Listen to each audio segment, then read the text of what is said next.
This is a voodoo ceremony. To be more specific, a chicken sacrifice that is helping this voodoo fetisheur commune with the gods. And, incidentally, that sacrifice also made for a pretty tasty dinner. Azay, this is the best chicken I've ever had. My name is Addison O'Day, and I'm an explorer who traveled to Togo, a tiny nation in West Africa, to learn more about the often misunderstood practice of voodoo. Outside of this part of the world, this faith is often painted as dark, sinister, and an occult practice. The cult of the voodoo. This dance is not to be confused with a religious or ceremonial rite, for voodoo has only to do with the mind. Ever in crowded cities, the flame of this cult bursts forth, handed down from a time when human blood was spilled on the sacred drum. But in West Africa, this religion is observed by millions, and for them, voodoo is a path to lifelong balance, health, and prosperity. For those who practice, one of the best ways to achieve this is by working with a healer known as a fetisheur, here at the Marche de Fetiche, West Africa's largest voodoo market. This is where you get duck heads.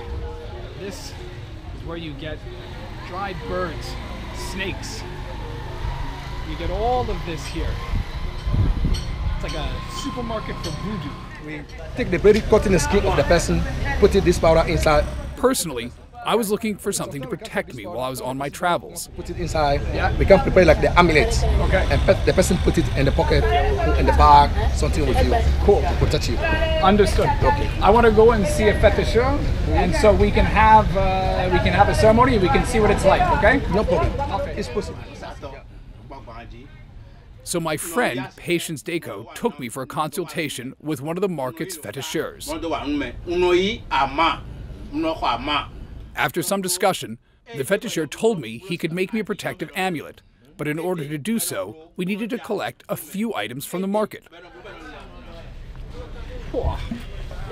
Dog, porcupine, owl, porcupine quills. Pufferfish. This is blowfish. God knows where this is going. And a blowfish. Right. And a starfish. Starfish. My God, I need a zoo to protect me.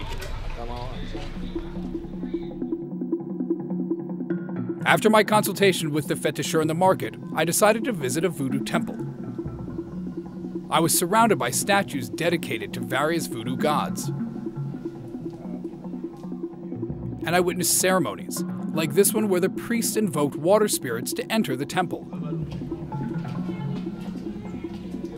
But perhaps what struck me most was how much in common voodoo temples have with other places of worship. Just like a church or a mosque, this is a place for people to gather, where communities are defined, a place to share stories or conduct prayers for those who need help in their day-to-day lives.